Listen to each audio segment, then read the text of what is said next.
What is focus pulling? Focus புல்லிங்கா நல்லெண்ணெய் ஊற்றி வாய்க்கு பழிக்கிற மாதிரி ஆயில் புல்லிங் விஷயமா? சே அப்படி கிடையாது. ஒரு சினிமாவில் அந்த சீனை கட் பண்ணாமல் ஒரு கேரக்டர்லேருந்து இன்னொரு கேரக்டருக்கு அந்த ஃபோக்கஸ் ஷிஃப்ட் ஆகுறத என்னைக்காச்சும் நீங்கள் கவனிச்சிருக்கீங்களா? அது பேர் தான் ஃபோக்கஸ் புல்லிங். அதாவது ஒரு இடத்துலேருந்து இன்னொரு இடத்துக்கு அந்த ஃபோக்கஸை புல் பண்ணுற விஷயம் தான் இந்த ஃபோக்கஸ் புல்லிங். இன்னைக்கு இதை பற்றி தெளிவாக பார்க்கலாம் வாங்க. Hey what's up guys, welcome back to Mirrorme Studio. நான் திலீப் ராமகிருஷ்ணன். வழக்கம் போல் இன்னைக்கு ஒரு சூப்பரான டாபிக் பார்க்க போகிறோம். ஃபோக்கஸ் புல்லிங்னா என்ன, ஃபோக்கஸ் புல்லர்னா யார், அவங்களோட வேலை என்ன அப்படிங்கிறத. நீங்கள் சினிமா எடுக்கிறது பார்த்தீங்கன்னா தெரிஞ்சிருக்கிறோம். ஒரு கேமரா ஆப்ரேட்டர் ஒருத்தர் இருப்பார். அவர் பக்கத்தில் கேமராவோடைய தாங்கி பிடிச்ச மாதிரியே அதோடைய கேமராவோடய போவார், திரும்பி கேமராவோடய வருவாங்க. அவங்க என்னடா கேமராவுக்கு என்னடா சைடில் என்ன சப்போர்ட், பக்கவாட்டில் சப்போர்ட் கொடுத்துட்டே வராங்களான்னு நினச்சான்னா அது தவறான விஷயம் தான். ஏன்னா அவங்க பேர் தான் இந்த ஃபோக்கஸ் புல்லர். அவங்க என்ன பண்ணுறாங்க அப்படின்னா, ஒரு சீனுக்கும் இன்னொரு சீனுக்கும், அதாவது அந்த சீனில் வர கேரக்டர்ஸ்க்கு நடுவில் உள்ள அந்த ஃபோக்கஸை வந்து கரெக்டாக மெயின்டைன் பண்ணிகிட்டே வருவாங்க. அதுதான் அவங்களோட வேலையை. நம்ம என்னங்க நீங்கள் என்ன தெளிவாக சொல்கிறீங்க, நான் வந்து நேற்று என்னோடய பையன் வந்து வீடியோ எடுத்தேன், நானே தான் ஃபோக்கஸ் வந்து கரெக்டாக கேமரா வச்சு நானே சூப்பராக தான் எடுத்துகிட்டு போனேன்.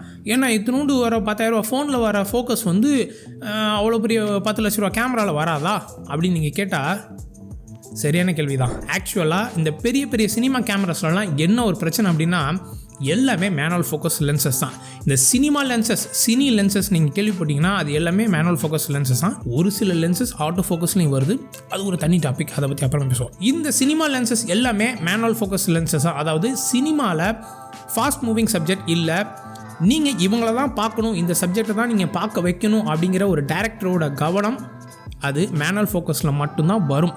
இந்த சப்ஜெக்ட் தான் எனக்கு வந்து அந்த இடத்துல வந்து அவுட்ஸ்டாண்டிங்காக இருக்கணும், இவங்க தான் வந்து சென்டர் ஆஃப் அட்ராக்ஷனில் இருக்கணும் அப்படிங்கிற ஒரு விஷயம் இருக்குது. நீங்கள் ஆட்டோ ஃபோக்கஸ் லென்சஸ் யூஸ் பண்ணும்போது என்ன பண்ணோன்னா, அதாவே எந்த சப்ஜெக்ட் முன்னாடி வருதோ அதை பிடிச்சிட்டு ஃபோக்கஸ் பண்ணிட்டு அதில் லாக் ஆகிட்டு போயிட்டே இருக்கும். இது ஆட்டோ ஃபோக்கஸ் லென்சஸ்.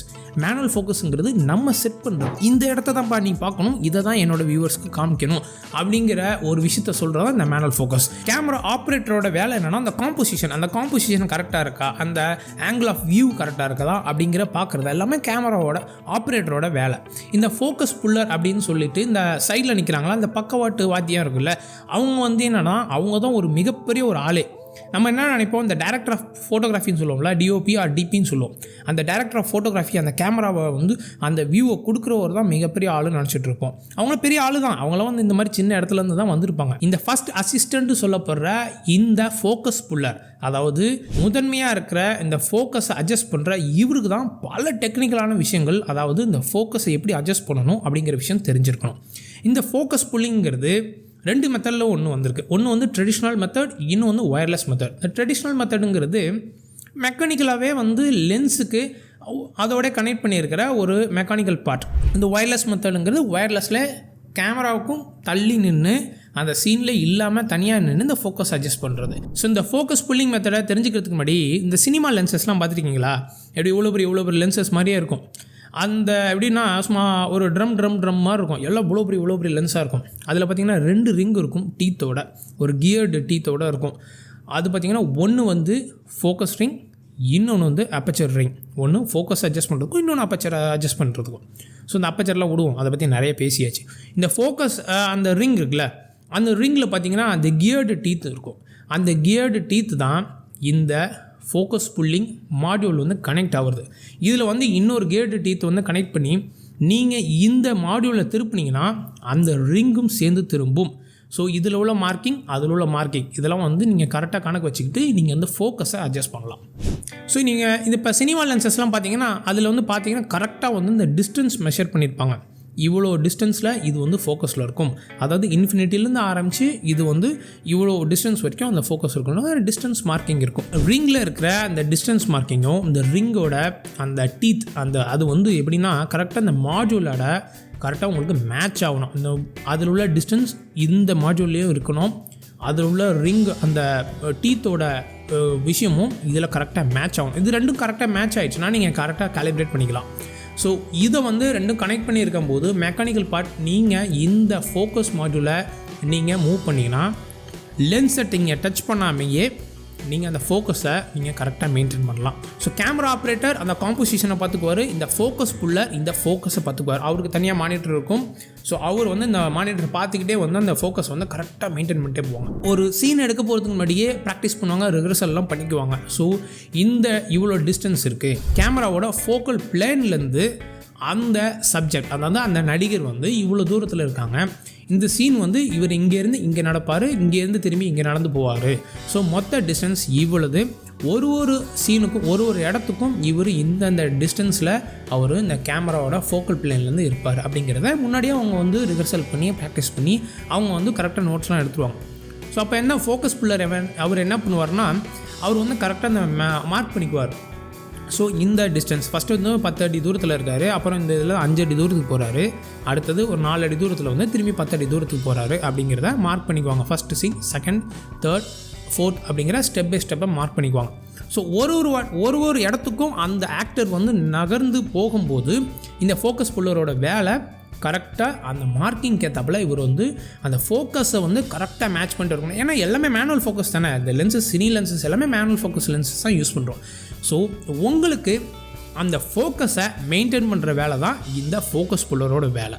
ஸோ இந்த ஒயர்லெஸ் ஃபோக்கஸ் புல்லருங்கிறது முன்னாடி சொன்ன மாதிரி அவர் வந்து கேமராவை விட்டு தொலை தூரத்தில் இருப்பார், எல்லாமே ஒயர்லெஸில் ஒர்க் ஆகும். இவர் தனியாக ஒரு மாடியூல் கையில் வச்சுருப்பார். இந்த மாடியூலும் கேமராவோட கனெக்ட் பண்ணியிருக்கிற அந்த ட்ரைவ் இருக்குல்ல, ஃபோக்கஸ் மாடியூல் ட்ரைவ், அதுதான் இவர் இங்கே திருப்ப அதுவும் அங்கே வந்து திரும்பும். ஸோ இந்த டிரான்ஸ்மிஷன் வந்து ஒயர்லெஸ் ஒயரே எதுவுமே இல்லாமல் இந்த கேமரா ஆப்ரேட்டரை டிஸ்டர்ப் பண்ணாமல் இவர் தூரத்தில் இருந்து ஆப்ரேட் பண்ணுவார். இது வந்து பெரிய லெவலுக்கு உள்ள கேமராஸ்லாம் இருக்கும். பார்த்திங்கன்னா பயங்கரமான பேனாவிஷன் ஆரி கேமராலேருந்து சாதாரண Canon C series cinema cameras வரைக்கும் இந்த மாடியூல் யூஸ் பண்ணுறாங்க. அது மட்டும் இல்லாமல் இப்போ நார்மலாக வந்து டிஎஸ்எல்ஆர் அண்ட் மிரர்லெஸ் கேமராஸ்க்கும் ஃபாலோ ஃபோக்கஸ் மெத்தட்ஸ்லாம் வந்துருச்சு. ஸோ இந்த ஃபோக்கஸ் புல்லரை பற்றி யாருமே அதிகமாக பேசுகிறது, ஒரு படம் வந்து வெற்றி அடைஞ்சிட்டாலோ இல்லை ஒரு ஒரு ஒரு சீன் வந்து பயங்கரமாக எடுத்திருக்காங்க அப்படின்னு சொல்லிட்டு நம்ம அதை பற்றி பேசினாலோ அதுக்கு பின்னாடி அந்த படத்தோட டேரக்டரையும் இல்லை அந்த கேமராமேன் தான் சொல்லுவோம். அந்த கேமராமேன் அவங்கள தான் வந்து நம்ம பயங்கரமாக யூஸ் பண்ணுவோம்ப்பா, கேமராமேன் சூப்பராக எடுத்திருக்காங்கன்னு. ஆனால் ஒரு சீனையும் ஒரு கேரக்டரையும் அந்த சீனில் உள்ள எல்லா விஷயத்தையும் தன்னோட ஃபோக்கஸில் வச்சுருக்கிறது அந்த ஃபோக்கஸ் புல்லர் தான். இந்த ஃபோக்கஸ் புல்லரோட அந்த எப்படி சொல்கிறதுனா அந்த கைவிரல் நுணுக்கம் தான் இந்த விஷயம், அதாவது ஃபோக்கஸில் வச்சுருக்கு அந்த சீனை க்ரியேட் பண்ணுற ஒரு விஷயம். ஸோ அந்த ஃபோக்கஸ் புல்லரோட ஒரு 100% அவரோட ஒர்க் தான் அந்த சீன் வந்து சரியாக வருது. அது வந்து காம்போசிஷன் மற்றதில் விடுங்க, டைரக்டர் ஆஃப் ஃபோட்டோகிராஃபி எல்லாம் இவர் வந்து போட்டிருக்கிற அந்த விதை தான் அங்கே வந்து விருட்சமாக வந்துருக்குது. ஸோ இந்த ஃபோக்கஸ் புல்லரை பற்றி யாரும் அதிகமாக பேசுகிறது கிடையாது. உலக அளவில், இந்தியா அளவில், தமிழ்நாடு அளவில் பெரிய பெரிய கேமராமேன்ஸ் பற்றி பேசுகிறோம். அவங்கள நான் குறை சொல்லலை, ஆனால் அவங்களுக்கு பின்னாடி இந்த ஃபோக்கஸ் புல்லருங்கிற சின்ன ஆள் வேலை செய்வாங்க. அவங்களையும் வெளிச்சத்தை கொண்டு வரணும். ஒரு ஃபோக்கஸ் புல்லராக அவங்க என்னென்ன தெரிஞ்சிருக்கணும் அப்படின்னா, கண்ணாலே வந்து அந்த மெஷர் பண்ண தெரிஞ்சிருக்கணுங்க. என்கிட்டருந்து இந்த கேமராலேருந்து அந்த ஆக்டர் வந்து அவ்வளோ தூரத்தில் இருக்கார் அப்படிங்கிற அந்த டிஸ்டன்ஸை மெஷர் பண்ண தெரியணும். அதுக்கப்புறம் அந்த ஐ அண்ட் ஹேண்ட் கோஆர்டினேஷன் பாங்கள, கண்ணால் பார்த்து அந்த விஷயத்தை வந்து கை வந்து கரெக்டாக அந்த செய்யக்கூடிய அந்த விஷயத்தை வந்து இந்த ஐ ஹேண்ட் கோஆர்டினேஷனை கரெக்டாக வந்து அவங்க செய்ய கற்றுக்கணும். இதில் எக்ஸ்பர்ட் ஆனால் அவங்க ஒரு மிகப்பெரிய ஃபஸ்ட் அசிஸ்டன்ட் ஃபோக்கஸ் புல்லராக வருவாங்க, அதுக்கப்புறம் அவங்க கேமராமேன் ஆவாங்க, அதுக்கப்புறம் அவங்க வந்து டைரக்டர் ஆஃப் ஃபோட்டோகிராஃபி ஆவாங்க. ஸோ இதுதான் அவங்களோட இந்த சினிமா உலகத்தில் ஒரு டைரக்டர் ஆஃப் ஃபோட்டோகிராஃபியாக ஆகிறதுக்கான படிநிலைகள். ஸோ இன்றைக்கி இந்த ஃபாலோ ஃபோக்கஸ்னா என்ன, ஃபோக்கஸ் புல்லிங்னா என்ன, ஃபோக்கஸ் புல்லர்னா யார் அப்படிங்கிறத தெளிவாக தெரிஞ்சுக்கிட்டு தான் நான் நினைக்கிறேன். அப்படி நீங்கள் தெளிவாக தெரிஞ்சுக்கிட்டு தான் லைக் பட்டனை தட்டி விடுங்க. சப்போர்ட் பண்ண நினச்சிங்கன்னா சப்ஸ்கிரைப் பண்ணுங்கள். இந்த மாதிரி இன்னொரு இன்ஃபர்மேட்டிவ் வீடியோவில் உங்களை சந்திக்கிறேன். இது மிரர்மே studio. We create a bond with you. Bye bye.